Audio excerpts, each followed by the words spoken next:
ನಮೋ ಭಗವತೆ ತಸ್ಮೈ ವ್ಯಾಸಾಯಾಮಿತ ತೇಜಸೆ ಯಸ್ಯ ಪ್ರಸಾದಾದ್ ವಕ್ಷ್ಯಾಮಿ ನಾರಾಯಣ ಕಥಾಮಿಮಾಂ. ಧೃತರಾಷ್ಟ್ರನಿಗೆ ವಿದುರ ಉದ್ಯೋಗ ಪರ್ವದಲ್ಲಿ ಉಪದೇಶವನ್ನು ಮಾಡ್ತಾ ಇದ್ದಾನೆ. ಆ ಸಂದರ್ಭದಲ್ಲಿ ವಿದುರ ನೀತಿಯನ್ನು ಹೇಳ್ತಾ ಇರುವಾಗ ಮತ್ತೆ ಕೆಲವು ಮಾತುಗಳನ್ನು ಹೇಳ್ತಾನೆ. ವಿದುರನಿಗೆ ಧೃತರಾಷ್ಟ್ರ ಪ್ರಶ್ನಿಸ್ತಾನೆ, ನೀನು ಹೇಳುವ ಮಾತು ಬಹಳ ಸೊಗಸಾಗಿದೆ, ಬಹಳ ಚೆನ್ನಾಗಿದೆ, ಕೇಳುವುದಕ್ಕೆ ತುಂಬ ಹಿತವಾಗ್ತದೆ. ಆದ್ದರಿಂದ ಮನಸ್ಸಿಗೆ ಸಂತೋಷವಾಗುವ ನಿನ್ನ ಉಪದೇಶವನ್ನು ಇನ್ನಷ್ಟು ಕೇಳಬೇಕು, ಆಲಿಸಬೇಕು ಅಂತ ನನಗೆ ಆಸೆಯಾಗಿದೆ, ಹೇಳು ಅಂತ ಧೃತರಾಷ್ಟ್ರ ವಿದುರನಿಗೆ ಕೇಳಿದಾಗ ವಿದುರ ಹೇಳ್ತಾನೆ 100,000 ತೀರ್ಥಗಳಿಗೆ ಹೋಗಿ ತೀರ್ಥಕ್ಷೇತ್ರಗಳಲ್ಲಿ ಸ್ನಾನ ಮಾಡಿಕೊಂಡು ಬರುವುದು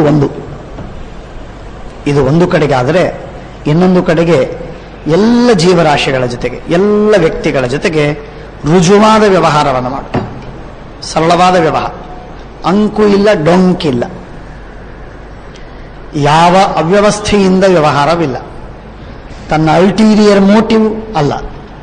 ಏನು ಹೇಳುವುದಿದೆ ಮನಸ್ಸಿನಲ್ಲಿ ಬಂದದ್ದೇ ಬಾಯಿಯಲ್ಲಿ ಬರುತ್ತೆ, ಬಾಯಿಯಲ್ಲಿ ಬಂದದ್ದೇ ಕೈಯಿಂದ ಆಗತ್ತೆ.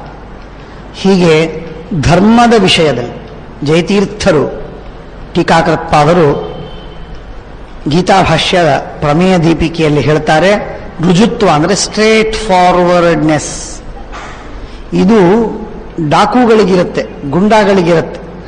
ಅವರು ಇವನನ್ನ ಸುಲಿಗೆ ಮಾಡಬೇಕು ಅಂತ ಮನಸ್ಸಿನಲ್ಲಿ ಆಲೋಚನೆ ಮಾಡ್ತಾರೆ, ಬಾಯಿಯಿಂದಲೂ ಹೇಳ್ತಾರೆ ನಿನ್ನನ್ನು ನಾನು ಸುಲಿಗೆ ಮಾಡ್ತೀನಿ ಅಂತ ಹೇಳ್ತಾರೆ. ಅವನನ್ನು ಸುಲಿಗೆ ಮಾಡ್ತಾರೆ, ಅವನನ್ನು ಕೊಲ್ತಾರೆ, ಹಣವನ್ನು ದೋಚಿಕೊಳ್ತಾರೆ. ಹಾಗಾದರೆ ರುಜುವಾಗಲಿಲ್ವೇ, ರುಜುತ್ವ ಬರಲಿಲ್ವೇ ಅಂತ ಕೇಳಿದಾಗ ಸತ್ಕರ್ಮಸು ಅಂತ ಹೇಳ್ತಾರೆ. ಸತ್ಕರ್ಮಗಳಲ್ಲಿ ರುಜುತ್ವ, ನೇರವಾದ ಸ್ವಭಾವ, ಸರಳವಾದ ಸ್ವಭಾವ, ಸರಳವಂತಿಕೆ. ಇದು ಯಾವುದರಲ್ಲಿ? ಕೆಟ್ಟ ಕೆಲಸದಲ್ಲ. ಕೊಲ್ಲಬೇಕು ಅಂತ ಇಚ್ಛೆ ಮಾಡಿದ, ಕೊಲ್ತೇನೆ ಅಂತ ಹೇಳಿದ, ಕೊಂದೇ ಬಿಟ್ಟ. ಎಷ್ಟು ರುಜುವಾಗಿದ್ದಾನೆ ನೋಡಿ. ಹಿಟ್ಲರ್ 6 ಲಕ್ಷ ಜನರಿಗೆ ಕೊಂದ, ಬಹಳ ರುಜು. ಮನಸ್ಸಿನಲ್ಲಿ ವಿಚಾರ ಮಾಡಿದ್ದೂ ಅದೇ, ಬಾಯಿಯಿಂದ ಹೇಳಿದ್ದೂ ಅದೇ, ಮಾಡಿದ್ದೂ ಅದೇ ಅಂತ ಅನ್ಲಿಕ್ಕಿಲ್ಲ. ಅದು ರುಜುತ್ವ ಗುಣವಾಗುವುದಿಲ್ಲ, ಅದು ದೋಷ, ಕೆಟ್ಟ ದೋಷ. ಅದು ನಾಚಿಕೆಗೇಡಿತನ ಅಂತ ಅರ್ಥ. ಕೆಟ್ಟ ವಿಚಾರವನ್ನೇ ಮಾಡಿ ಅದನ್ನೇ ಬಾಯಿಯಲ್ಲಿ ಹೇಳಿ ಕೃತಿಯಿಂದಲೂ ಅದೇ ಮಾಡ್ತಾನೆ ಅಂತಂದ್ರೆ ಅವನು ನಾಚಿಕೆಗೇಡಿ ಅಂತ ಹೇಳಬೇಕಷ್ಟೇ. ಅವನು ರುಜು ಸ್ವಭಾವ ಅಂತನಬಾರದು. ಹಾಗಾದರೆ ರುಜು ಸ್ವಭಾವ ಅಂದ್ರೇನು? ಸ್ಟ್ರೇಟ್ ಫಾರ್ವರ್ಡ್ ಅಂತನ್ನೋದು ಯಾವಾಗ ಗುಣವಾಗತ್ತೆ ಅಂದರೆ, ಟೀಕಾಕೃತ್ಪಾದರು ಹೇಳ್ತಾರೆ, ಸತ್ಕರ್ಮಗಳಲ್ಲಿ, ಮನಸ್ಸಿನಲ್ಲಿ, ಮಾತಿನಲ್ಲಿ, ಕೃತಿಯಲ್ಲಿ ಏಕರೂಪತೆ ಇದ್ರೆ ಆಗ ಅದು ರುಜುತ್ವ, ಅದು ಉತ್ತಮವಾದ ಗುಣ. ಅದಕ್ಕೆ ಹೇಳ್ತಾರೆ, ಸರ್ವತೀರ್ಥೇಶು ವಾ ಸ್ನಾನಂ ಸರ್ವಭೂತೇಷು ಚಾರ್ಜವಂ ಉಭೇತ್ವೇತೆ ಸಮೇಸ್ಯಾತಾಂ ಆರ್ಜವಂ ವಾ ವಿಶಿಷ್ಯತೆ. ಎಲ್ಲ ತೀರ್ಥಗಳಿಗೆ, ಆ ತೀರ್ಥ, ಈ ಕ್ಷೇತ್ರ, ನದಿ, ಸರೋವರ, ಆ ಸರೋವರ, ಕಂಡಲ್ಲೆಲ್ಲ ತೀರ್ಥಕ್ಷೇತ್ರಗಳಿಗೆ ಹೋಗಿ ಎಲ್ಲ ರಥೋತ್ಸವಗಳಿಗೆ ಪಾಲ್ಗೊಂಡು ಎಲ್ಲ ಜ್ಞಾನ ಸತ್ರಗಳಲ್ಲೂ ಮುಳುಗಿ ಬಂದು ಎಲ್ಲ ಮಾಡಿ, ಆದರೆ ಎಂದೆಂದಿಗೂ ರುಜುವಾಗಿ ಇಲ್ಲವೇ ಇಲ್ಲ. ಯಾವಾಗಲೂ ಕುಟಿಲ, ಯಾವಾಗಲೂ ವಕ್ರ, ಡೊಂಕಾಗೆ ಮಾತಾಡೋದು, ಡೊಂಕಾಗೆ ಇರೋದು, ಹೇಳಿದ್ದೇ ಒಂದು, ಮಾಡಿದ್ದೇ ಒಂದು. ಈ ತರಹ ಇರುವಂತಹ ಮನುಷ್ಯ ಏನೋ ಅವನು ಕೆಟ್ಟ ಮನುಷ್ಯ. ಅವನಿಗೆ ಪುಣ್ಯ ಬರುವುದಿಲ್ಲ. ಅವನು ಎಷ್ಟೇ ತೀರ್ಥಕ್ಷೇತ್ರಗಳಲ್ಲಿ ಸ್ನಾನ ಮಾಡಿ ಬರಲಿ, ಮಿಂದು ಬರಲಿ, ನೆನೆದು ಬರಲಿ, ಎಷ್ಟು ನೆನೆದರೂ ಅವನಿಗೆ ಯಾವ ತೀರ್ಥದ ಯಾವ ಹನಿಯೂ ಅವನನ್ನು ಪವಿತ್ರಗೊಳಿಸ್ಲಿಕ್ಕೆ ಸಾಧ್ಯವಿಲ್ಲ. ರುಜು ಸ್ವಭಾವ ಬೇಕು, ಸರಳವಾದ ಸ್ವಭಾವ ಬೇಕು. ಆರ್ಜವಂ ಪ್ರತಿಪದ್ಯಸ್ವ ಪೃತ್ತೇಷು ಸತತಂ ವಿಭೋ ಇಹ ಕೀರ್ತಿಂ ಪರಂ ಪ್ರಾಪ್ಯ ಪ್ರೇತ್ಯ ಸ್ವರ್ಗಂ ಅವಾಪ್ಸ್ಯಸಿ. ನೋಡಯ್ಯ, ನೀನು ಆಡುವುದು ಒಂದು, ನಾನು ಎಲ್ಲರಿಗೆ ಸಮಾನ. ನನ್ನ ಮಕ್ಕಳು ಕೌರವರು, ಅವರೂ ನನಗಷ್ಟೇ, ಪಾಂಡುವಿನ ಮಕ್ಕಳು ಅವರೂ ನನಗಷ್ಟೇ. ಇಬ್ಬರನ್ನೂ ನಾನು ಸಮಾನವಾಗಿ ನೋಡಿಕೊಳ್ತೇನೆ ಅಂತ ಹೇಳ್ತೀಯ. ಬರೀ ಬಾಯಿ ಮಾತು. ಕೃತಿಯಲ್ಲಿ ಅವರನ್ನು ಕಾಡಿಗೆ ಕಳಿಸಿದ್ದಿ, ನೀನು ಇಲ್ಲಿ ಭೋಗವನ್ನು ಮಾಡ್ತಾ ಇದ್ದಿ, ನಿನ್ನ ಮಕ್ಕಳಿಗೆ ಸಂಪತ್ತು ಕೊಟ್ಟಿದ್ದಿ. ಇದು ತಪ್ಪು, ಸರಿಯಲ್ಲ. ಯಾವತ್ ಕೀರ್ತಿರ್ ಮನುಷ್ಯಸ್ಯ ಪುಣ್ಯಾಲೋಕೆ ಪ್ರಗೀಯತೆ ತಾವತ್ಸ ಪುರುಷ ವ್ಯಾಘ್ರ ಸ್ವರ್ಗಲೋಕೆ ಮಹೀಯತೆ. ಸಾಮಾನ್ಯ ನಿಯಮ ಏನದು? ಒಳ್ಳೆ ಕೀರ್ತಿ ಭೂಲೋಕದಲ್ಲಿ ಎಷ್ಟು ದಿನಗಳವರೆಗೆ ಯಾವಾಗಲೂ ಇರುತ್ತೋ ಅಖಂಡಿತವಾಗಿ ಅಷ್ಟು ವರ್ಷಗಳವರೆಗೆ ಸ್ವರ್ಗಲೋಕದಲ್ಲಿ ಆ ಮನುಷ್ಯ ಪುಣ್ಯಾತ್ಮ ಸುಖವನ್ನು ಅನುಭವಿಸ್ತಾನೆ.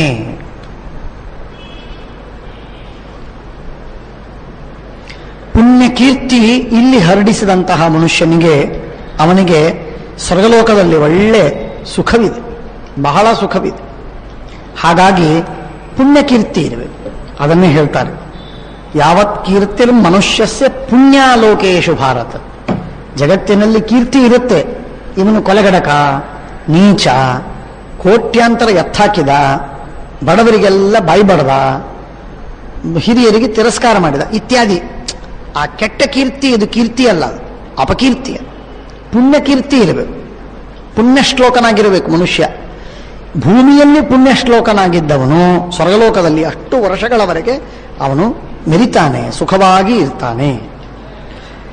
ಅತ್ರಾಪ್ಯುದಾಹರಂತೀನಂ ಇತಿಹಾಸಂ ಪುರಾತನಂ ವಿರೋಚನಸ್ಯ ಸಂವಾದಂ ಕೇಶಿನ್ಯರ್ಥೆ ಸುಧನ್ವನ. ಆಡಿದ ಮಾತು ಸತ್ಯವಾಗಿರಬೇಕು, ರುಜು ಸ್ವಭಾವವಿರಬೇಕು ಅಂತನ್ನುವುದಕ್ಕೆ ಒಂದು ಉತ್ತಮವಾಗಿರತಕ್ಕಂತಹ ಒಂದು ದೃಷ್ಟಾಂತ.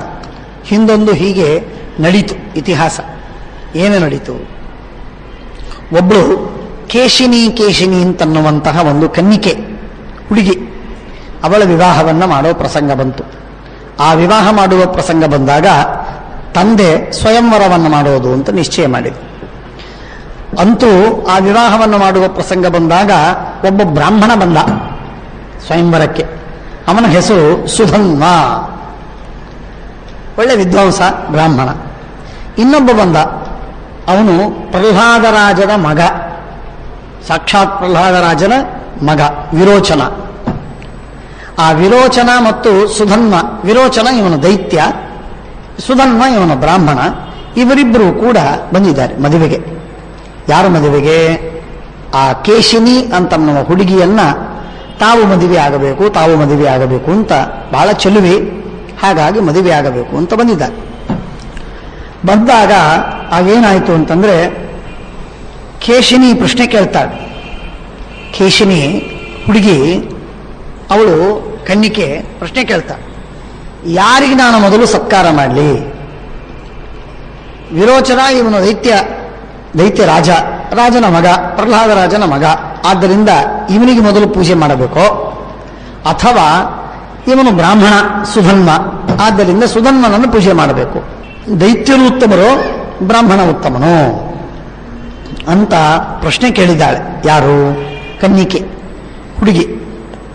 ಅವಳು ಪ್ರಶ್ನೆ ಕೇಳಿದಾಗ, ಕಿಂ ಬ್ರಾಹ್ಮಣಸ್ವಿತ್ ಶ್ರೇಯಾಂಸಃ ದಿಚಿಜಾಸ್ವಿದ್ ವಿರೋಚನ ಅಥಕೇನಸ್ಪ ಪರ್ಯಂಕಂ ಸುಧನ್ವ ನಾಧಿರೋಹತಿ.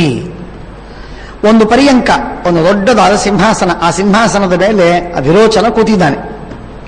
ಸುಧನ್ವ ಆ ಸಿಂಹಾಸನದ ಮೇಲೆ ಕೂತ್ಕೊಳ್ಳಿಲ್ಲ, ಪಕ್ಕದಲ್ಲಿ ಇದ್ದಾನೆ.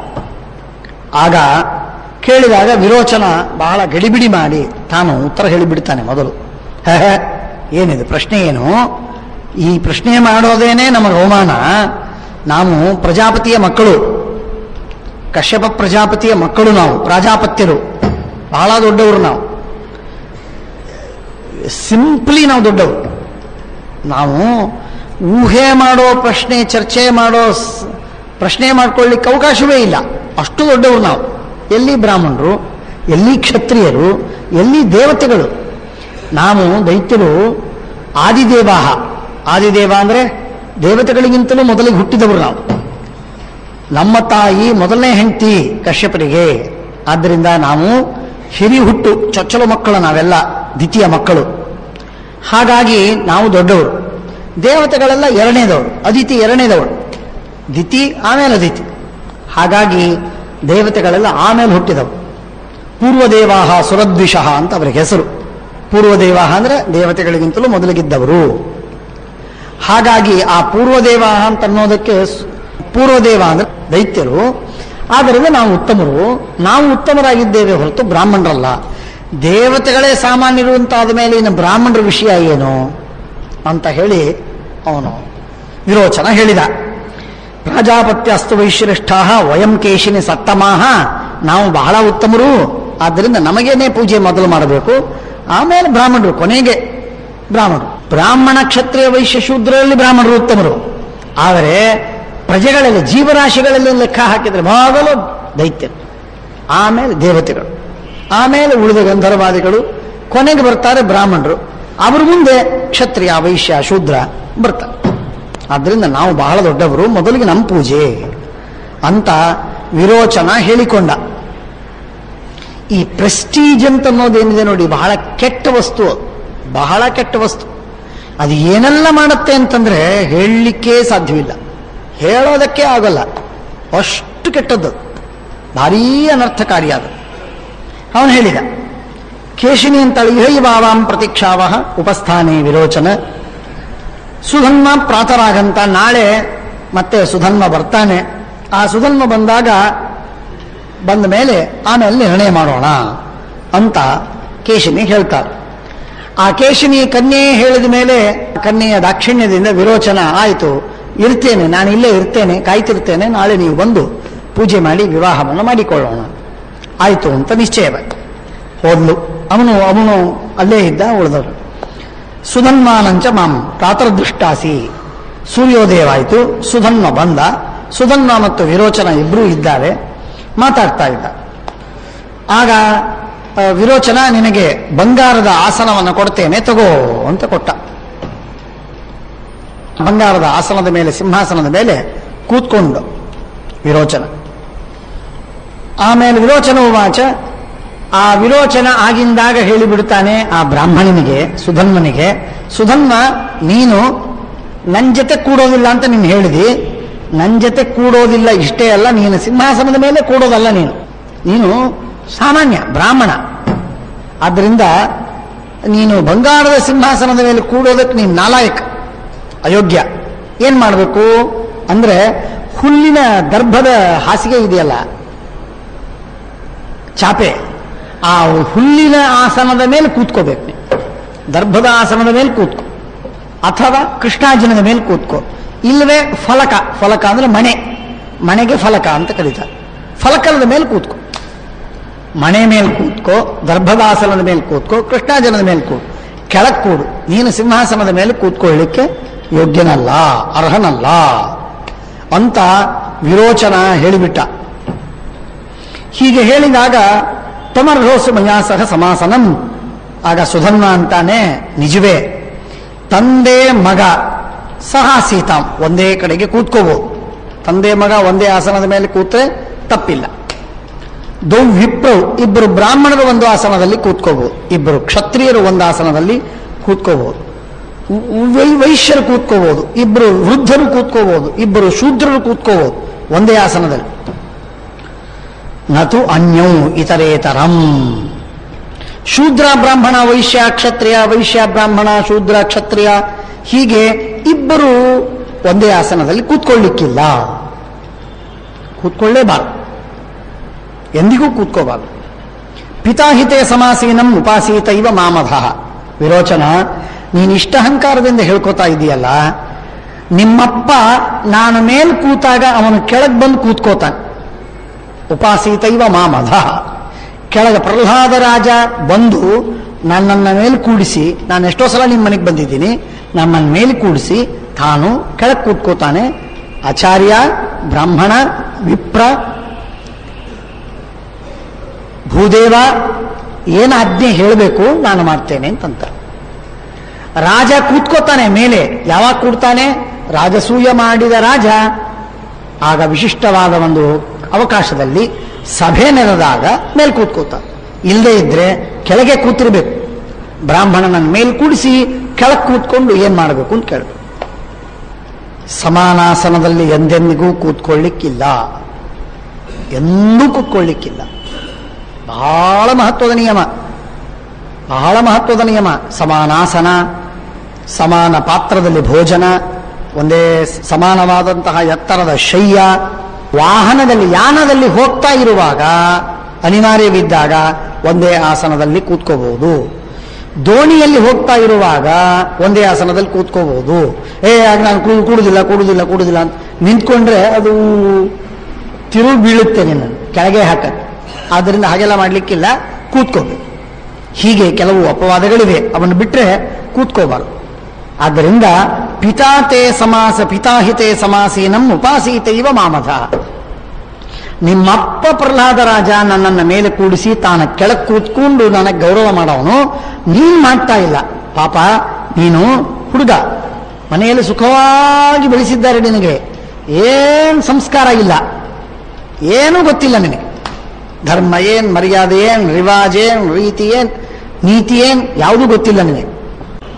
ಒಂದೊಂದು ಕ್ಷೇತ್ರದಲ್ಲಿ ಒಬ್ಬ ಡಾಕ್ಟರು, ಅವನು ಮೆಡಿಸಿನ್ನಿನಲ್ಲಿ ಅವನು ಬೇಕಾದಷ್ಟು ಪ್ರಬುದ್ಧನಾಗಿರಬಹುದು, ಆದರೆ ಅವನಿಗೆ ಬೇರೆ ಕ್ಷೇತ್ರದಲ್ಲಿ ಹಿತ ಹೇಳೋರು ಬೇಕೇ ಬೇಕು. ಲೀಗಲ್ ವ್ಯವಹಾರ, ಫೈನಾನ್ಸ್, ಪಾಲಿಟಿಕ್ಸ್, ಸೋಷಲ್, ಎಲ್ಲ ವಿಷಯಗಳಲ್ಲೂ ಧರ್ಮ, ಇವುಗಳಲ್ಲಿ ಅವನಿಗೆ ಹಿತವನ್ನು ಹೇಳುವವರು ಬೇಕು. ಹಾಗೇನೆ ಉಳಿದ ಕ್ಷೇತ್ರಗಳು, ಧರ್ಮಕ್ಷೇತ್ರದಲ್ಲಿ ಅವನು ಎಷ್ಟೇ ಉತ್ತಮನಾಗಿರ್ಬೋದು, ಮಹಾಪೀಠಾಧಿಪತಿಯಾಗಿರ್ಬೋದು, ಆದರೆ ಆರೋಗ್ಯದ ವಿಷಯದಲ್ಲಿ, ಲೀಗಲ್ಲಿನ ವಿಷಯ, ಇನ್ಯಾವುದೋ ವಿಷಯದಲ್ಲಿ ಹಿತವನ್ನು ಹೇಳುವವರ ಮಾತನ್ನ ಕೇಳಬೇಕು. ಹಠಮಾರಿತನದಿಂದ ನಾನು ಹೇಳ್ತೀನಿ, ನಾನು ಹೇಳಿದ್ದೇ ಆಗಬೇಕು ಅಂತ ಹೇಳಿದರೆ ಅವನೊಬ್ಬ ಮೂರ್ಖ. ಯಾವ ವ್ಯಕ್ತಿಯು ತನ್ನನ್ನು ತಾನು ಜೀವನಾನುಭವದಲ್ಲಿ ಪರಿಪೂರ್ಣ ಅಂತ ತಿಳ್ಕೋಬಾರದು. ಯಾರು ತಿಳ್ಕೋತಾನೋ ಅಂಥ ಮೂಢ ಮತ್ತೊಬ್ಬ ಇಲ್ಲ. ಅವನಿಗೆ ಯಾರು ಏನು ಹೇಳಿದರೂ ಉಪದೇಶವಾಗಲಿಕ್ಕೆ ಸಾಧ್ಯವಿಲ್ಲ. ಕಾರಣ ಏನು ಅಂದ್ರೆ ತಾನು ಪೂರ್ಣ ಅಂತ ತಿಳ್ಕೊಂಡಿದ್ದಾನೆ. ಇನ್ನೊಬ್ಬರು ಹೇಳಿದ ಮಾತನ್ನು ಕೇಳುವುದಕ್ಕೆ ಕಿವಿನೂ ಕೊಟ್ಟಿಲ್ಲ, ಮನಸ್ಸಂತೂ ದೂರ ಉಳಿತು. ಹಾಗಾಗಿ ಮನುಷ್ಯ ಯಶಸ್ವಿಯಾಗಬೇಕಾದ್ರೆ ತನಗೆ ತಾನು ಬಂಧು ಅಂತ ತಿಳ್ಕೋಬೇಕು, ಮೊದಲನೇದ್ದು. ಎರಡನೇದಾಗಿ ಹಿತವನ್ನು ಹೇಳುವವರ ಮಾತನ್ನು ಕೇಳಬೇಕು. ಈ ಹಿತ ಹೇಳುವ ಮಾತನ್ನ ಕೇಳುವ ಸ್ವಭಾವವೇನಿದೆ ನೋಡಿ, ಇದು ಜೀವನದ ಉದ್ದಗಲಕ್ಕೆ ಯಾವಾಗಲೂ ಇರಬೇಕಾದದ್ದು, ಪ್ರತಿ ಕ್ಷಣಕ್ಕೆ ಇರಬೇಕಾದದ್ದು, ಪ್ರತಿ ಕ್ಷಣಕ್ಕೆ ಇರಬೇಕಾದ. ಅಲ್ಲಿ ಜಾರಿಕೆ ಇದೆ, ಸ್ವಲ್ಪ ನೋಡ್ಕೊಂಡು ಹೋಗಿ, ಗೊತ್ತಾಗತ್ತೆ ಬಿಡ, ನನಗೇನು ಹೇಳ್ತೀನಿ ಅಂತ ಯಾರು ಉದ್ಧಟತನದಿಂದ ಹೋಗ್ತಾನೆ, ಜಾರಿ ಬೀಳ್ತಾನವನು.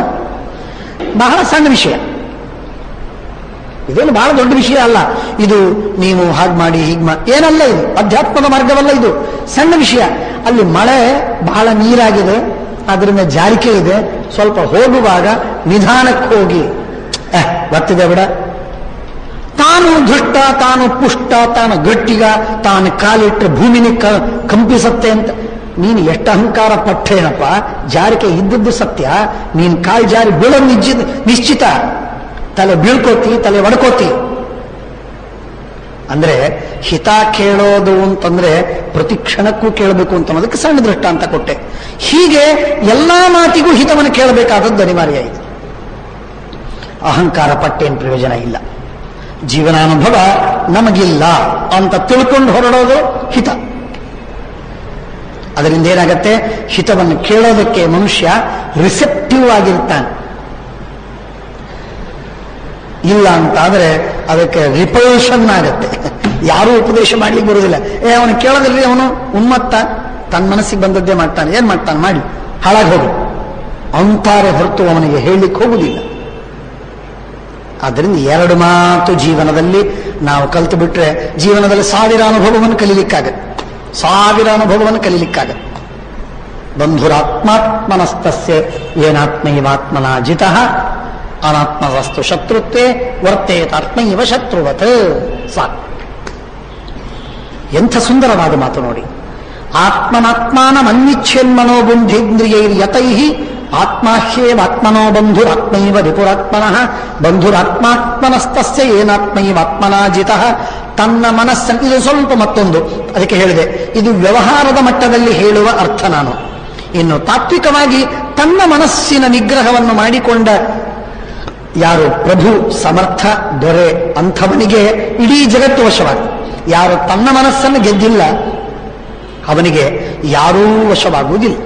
ಆದ್ದರಿಂದ ತನ್ನ ಮನಸ್ಸನ್ನ ತನ್ನ ನಿಯತಿಯಲ್ಲಿ, ನಿಯಂತ್ರಣದಲ್ಲಿ ಇಟ್ಕೋಬೇಕು. ಸಏವ ನಿಯತೋ ಬಂಧು ಸಏವ ನಿಯತೋ ರಿಪು ಕ್ಷುದ್ರಾಕ್ಷೇಣೇವ ಜಾಲೇನ ಝಶೌ ಅಪಿಹಿತೌ ಉರು ಕಾಮಶ್ಚ ರಾಜನ್ ಕ್ರೋಧಶ್ಚ ತೌ ಪ್ರಜ್ಞಾನಂ ವಿಲುಂಪತಃ. ಮನುಷ್ಯನಿಗೆ ತಿಳುವಳಿಕೆ ಅಂತನ್ನೋದೇನಿದೆ, ಆ ತಿಳುವಳಿಕೆ ಅನ್ನುವುದನ್ನ, ವಿವೇಕ ಅಂತನ್ನುವುದನ್ನ ಹಾಳು ಮಾಡುವಂತಹ ಅನೇಕ ಮಾಧ್ಯಮಗಳಿವೆ. ದೇವರು ತಿಳುವಳಿಕೆಯನ್ನ ಕೊಟ್ಟನೋ ಬಿಟ್ಟನೋ, ತಿಳುವಳಿಕೆಯನ್ನ ಕೊಟ್ಟ ಮೇಲೆ, ವಿವೇಕವನ್ನು ಒದಗಿಸಿದ ಮೇಲೆ, ವಿವೇಕವನ್ನು ಒದಗಿಸಿದ, ಆದರೆ ಆ ವಿವೇಕವನ್ನು ಸೋರಿ ಹೋಗುವುದಕ್ಕೆ ನಾನಾ ದ್ವಾರಗಳನ್ನು ಇಟ್ಟ ಭಗವಂತ. ಸಿಟ್ಟು ಉಕ್ಕೇರಿದಾಗ ಯಾವ ವಿವೇಕ ಕೆಲಸ ಮಾಡುವುದಿಲ್ಲ. ಆ ವಿವೇಕಕ್ಕೊಂದು ವಿಶಿಷ್ಟ ಸ್ಥಾನ ಕೊಟ್ಟರೆ ಮಾತ್ರ ಆ ಸಿಟ್ಟು ಆ ವಿವೇಕದ ಕೈಗೆ ಹೋಗಬೇಕು, ವಶವಾಗಿರಬೇಕು. ಅಂದ್ರೆ ಆ ವಿವೇಕ ನಮ್ಮನ್ನು ಆಳುತ್ತದೆ. ವಿವೇಕ ಯಾವಾಗ ನಮ್ಮನ್ನು ಆಳುತ್ತೆ ನೋಡಿ, ಆಗ ನಾವು ಸರಿಯಾದ ದಾರಿಯಲ್ಲಿರ್ತೀವಿ. ಸಿಟ್ಟು ಯಾವಾಗ ನಮ್ಮನ್ನು ಆಳುತ್ತೋ ಆಗ ನಾವು ಕೆಟ್ಟ ದಾರಿಗೆ ಹೋಗ್ತೇವೆ, ತಪ್ಪಿಬಿಡ್ತೇವೆ. ಹೀಗೆ ಎಲ್ಲ ದುರ್ಗುಣಗಳು ಕೂಡ ಒಂದೊಂದು ಕಡೆಗೆ ಇದ್ರೆ ವಿವೇಕ ಎಲ್ಲವನ್ನೂ ನಿಯಮನ ಮಾಡಿ, ನಿಯಂತ್ರಣ ಮಾಡಿ, ಬೇಕಾದದ್ದನ್ನು ಇಟ್ಟುಕೊಂಡು ಬೇಡವಾದದ್ದನ್ನು ಹೊರಗೆ ಹಾಕುವ ಒಂದು ಡಿವೈಸ್, ಅದು ವಿವೇಕ. ವಿವೇಕ ಅಂದ್ರೆ ಏನು? Wisdom is nothing but A device. ಯಾವ ಡಿವೈಸಿನಿಂದ ನಾವು ಒಳಿತನ್ನ ಇಟ್ಕೋಬಹುದು, ಕೆಟ್ಟದ್ದನ್ನು ಹೊರಗೆ ಹಾಕಬಹುದು. ಇಂಥ ಉತ್ತಮವಾದ ಮಾಧ್ಯಮ ಆ ವಿವೇಕ, ತಿಳುವಳಿಕೆ, ವಿಸ್ಡಮ್. ಅದಕ್ಕೆ ಹೇಳ್ತಾರೆ ತೌ ಪ್ರಜ್ಞಾನಂ ವಿಲುಂಪತಃ. ಮನುಷ್ಯನಿಗೆ ಲೋಭ, ಮೋಹ, ಮದ, ಕ್ರೋಧ, ಕಾಮ ಇವುಗಳೆಲ್ಲ ಮನುಷ್ಯನ ವಿವೇಕವನ್ನ ಲೋಪ ಮಾಡುವ, ಹಾಳು ಮಾಡುವ, ಸಿಳಿ ಹಾಕುವ, ಭಂಗಗೊಳಿಸುವಂತಹ ವಸ್ತುಗಳು. ಆದ್ದರಿಂದ ಜೀವನದಲ್ಲಿ ವಿವೇಕಕ್ಕೆ ಸ್ಥಾನ ಇರಬೇಕು. ಇನ್ಯಾವ ಕೆಟ್ಟದ್ದಕ್ಕೂ ಸ್ಥಾನ ಕೊಡಿ ಬಿಡಿ, ಎಲ್ಲಕ್ಕಿಂತಲೂ ಮೇಲೆ ವಿವೇಕ ಇದು ಬಿಟ್ಟರೆ ಸಾಕು. ಶಾಸ್ತ್ರಜ್ಞಾನ ಬೇಕಾದಷ್ಟು ಚೆನ್ನಾಗಿದೆ ಅಂತಂದ್ರೂ ಕೂಡ ಅಹಂಕಾರ ಬರಬಹುದು, ಆದರೆ ವಿವೇಕ ಇದ್ದವನಿಗೆ ಅಹಂಕಾರ ಬರುವುದಿಲ್ಲ. ಯಾಕೆ ಅಂದ್ರೆ ಅದು ತನ್ನನ್ನು ತಾನು ಸ್ವಂತವಾಗಿ ತಾನು ನಿಯಂತ್ರಣ ಮಾಡಿಕೊಳ್ತದೆ. ಆ ವಿವೇಕದ ಸ್ವಭಾವನೆ ಹಾಗೆ. ನಾನು ಬಹಳ ಭಕ್ತಿ ಉಳ್ಳವ, ದೇವರಲ್ಲಿ ನನ್ನಷ್ಟು ಭಕ್ತಿಯನ್ನು ಯಾರೂ ಮಾಡುವುದಿಲ್ಲ ಅನ್ನುವ ಪ್ರಯೋಜನ ಗೋಪಿಯರಿಗೆ ಬಂದಂತೆ, ಅದು ಘಾತಕ. ಹಾಗಾಗಿ ಆ ವಿಧವಾದ ಅಹಂಕಾರವು ಪ್ರಯೋಜನವಲ್ಲ. ಹಾಗಾದ್ರೆ ಬೇಕಾದದ್ದೇನು? ವಿವೇಕ. ವಿವೇಕ ನಾನು ಬಹಳ ವಿವೇಕಿ ಅಂತನೂ ಅಹಂಕಾರ ಬರಲಿಕ್ಕೆ ಸಾಧ್ಯವಿಲ್ಲ, ಅದು ವಿವೇಕವೇ ಅಲ್ಲ. ವಿವೇಕ ಅಂತಂದ್ರೆ ನನಗಿಂತಲೂ ದೊಡ್ಡವರೆಲ್ಲ ಇದ್ದಾರೆ ಬೇಕಾದಷ್ಟು, ಅದರೊಳಗೆ ನಾನು ಕೆಲವು ಮಾತುಗಳನ್ನು ತಿಳಿದುಕೊಂಡವ ಅನ್ನೋದೇ ವಿವೇಕ. ಅನ್ನೋದೇ ವಿವೇಕ. ನನ್ನಂಥ ವಿನೀತ ಯಾರಿದ್ದಾರೆ ಜಗತ್ತಿನೊಳಗೆ ಅಂತ ಅಹಂಕಾರ ಪಟ್ಟರೆ ಅದು ವಿನಯ ಅಲ್ಲ, ಅದು ವಿವೇಕ ಅಲ್ಲ. ಹಾಗಾಗಿ ವಿವೇಕ ಅಂತ ಅನ್ನೋದು ಬಹಳ ಅಪರೂಪದ ವಸ್ತು. ಕೃಷ್ಣ ಅದನ್ನ ಭವಂತಿ ಭಾವಾಭೂತಾನಾಂ ಮತ್ತ ಏವ ಪೃಥಗ್ವಿಧ ಎಂಬುದಾಗಿ ಅನೇಕ ವಸ್ತುಗಳನ್ನು ಹೇಳ್ತಾನೆ. ಅದರೊಳಗೆ ಮೊಟ್ಟ ಮೊದಲನೇ ವಸ್ತು ಅಂತಂದ್ರೆ ಬುದ್ಧಿ, ಜ್ಞಾನ ಮಸಮೋಹ. ಜ್ಞಾನ ಎರಡನೇದ್ದು, ಮೊದಲನೇದು ಬುದ್ಧಿ. ಬುದ್ಧಿ ಅಂದ್ರೆ ಏನು? ಆಚಾರ್ಯರು ಅರ್ಥ ಬರೀತಾರೆ ಸದಸದ್ವಿವೇಕ. ಇಲ್ಲಿರುವ ಬುದ್ಧಿ ಶಬ್ದಕ್ಕೆ ಅರ್ಥ ಏನು? ಸದಸದ್ವಿವೇಕ. ಇದು ಒಳಿತು, ಇದು ಕೆಟ್ಟದ್ದು ಎಂಬ ತಿಳುವಳಿಕೆ. ಇದು ಒಳಿತು, ಇದು ಕೆಟ್ಟದ್ದು ಎಂಬ ತಿಳುವಳಿಕೆ ಏನಿದೆ ನೋಡಿ, ಅದು ಅತ್ಯಂತ ಮಹತ್ವದ ವಸ್ತು. ಅದಿದ್ರೆ ಎಲ್ಲ ಹಿತವಾಗುತ್ತೆ. ಹಾಗಾಗಿ ಸಮೀಕ್ಷೇವೇಹ ಧರ್ಮಾರ್ಥವು ಸಂಭಾರಾನ್ ಯೋಧಿಗಚ್ಚತಿ ಸವೈ ಸಂಭೃತ ಸಂಭಾರ ಸತತಂ ಸುಖಮೇಧತೆ ಶುಷ್ಕೇಣಾರ್ಧಂ ದಹ್ಯತೆ ಮಿಶ್ರಭಾವಾತ್ ತಸ್ಮಾತ್ ಪಾಪೈ ಸಹ ಸಂಧಿಂ ನ ಕುರ್ಯಾತ್. ಪಾಪಿಷ್ಠರ ಜೊತೆಗೆ ಎಂದೆಂದಿಗೂ ಕೂಡ ಸಂಧಾನವನ್ನು ಮಾಡಿಕೊಳ್ಳಿಕ್ಕೆ ಹೋಗಬಾರದು. ಪಾಪಿಷ್ಠರ ಜೊತೆಗೆ ಒಡನಾಟ. ಆಚಾರ್ಯರು ಹೇಳ್ತಾರೆ, ಕಿಂಚಿತ್ ಸತ್ಸ್ವಪಿ ಸಂಗೀಸ್ಯ, ಸ್ವಲ್ಪ ಸಜ್ಜನರಾಗಿದ್ರು ಅವನ ಹತ್ರ ನೀವು ವ್ಯಾಪಾರ ಮಾಡಿ.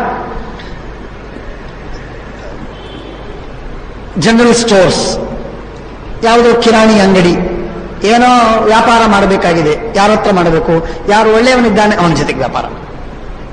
ನಿಮಗೆ ಎಷ್ಟು ಲಾಭವಾಗತ್ತೆ ನೋಡ್ಕೋಬೇಡಿ, ಯಾವನು ಒಳ್ಳೆಯವನಿದ್ದಾನೆ ಅವನ ಜೊತೆಗೆ ವ್ಯಾಪಾರ. ಹೀಗೆ ಹೇಳುವಂತಹದ್ದು ಶಾಸ್ತ್ರ. ಹೇಳೋ ತಾತ್ಪರ್ಯವೇನು ಅಂತಂದ್ರೆ, ಸಜ್ಜನರ ಸಹವಾಸ, ಒಳ್ಳೆ ಜನರ ಸಹವಾಸ ನಮಗೆ ಅತ್ಯಂತ ಅವಶ್ಯಕ. ಅದು ನಾನಾ ಮುಖದಿಂದ ನಮಗೆ ಪರಿಣಾಮವನ್ನು ಮಾಡ್ತದೆ, ನಾನಾ ರೀತಿಗಳಿಂದ ನಮಗೆ ಪರಿಣಾಮವನ್ನು ಮಾಡ್ತದೆ. ಎಂಥದ್ದು ಅದರ ಪರಿಣಾಮ ಎಂಥದ್ದು, ಯಾವಾಗ ಏನಾಗತ್ತೆ ಅಂತ ಹೇಳಿಕ್ಕಾಗುವುದಿಲ್ಲ, ಹೇಳಿಕ್ಕಾಗುವುದೇ ಇಲ್ಲ. ಅವನು ಯಾವುದೋ ಒಂದು ಸಂದರ್ಭದಲ್ಲಿ ಯಾವುದೋ ನಾನು ಮಾಡಬೇಕು ಅಂತ ಹೊರಟಾಗ ಅವನು ನನಗೆ ರೋಲ್ ಮಾಡೆಲ್ ಆಗಿ ಬಿಡ್ತಾನೆ. ಅವನು ಆ ಪಾಪಿಷ್ಠ, ಆ ನೀಚ, ಅವನು ರೋಲ್ ಮಾಡೆಲ್ ಆದ ಅಂತಂದ್ರೆ ಅವನಂತೆ ನಾನು ಅನುಕರಣವನ್ನು ಮಾಡ್ತೇನೆ. ನಾನು ಹಿತವಾದ ದಾರಿಯನ್ನು ಬಿಟ್ಟೆ, ಸನ್ಮಾರ್ಗ ಬಿಟ್ಟೆ, ಆ ಪಾಪಿಯ ದಾರಿಯನ್ನ, ಪಾಪಿಯ ಆದರ್ಶವನ್ನು ಹಿಡ್ಕೊಂಡೆ. ಏನಾಯಿತು ಲಾಭ? ಹಾಗಾಗಿ ದುರ್ಜನರ ಯಾವ ಮಾಧ್ಯಮದಿಂದಲೂ ನಮಗೆ ಸಹವಾಸ ಆಗದೇ ಇದ್ರೆ ಮಾತ್ರ ನಮಗೆ ಹಿತ. ಯಾವ ಮಾಧ್ಯಮದಿಂದಲೂ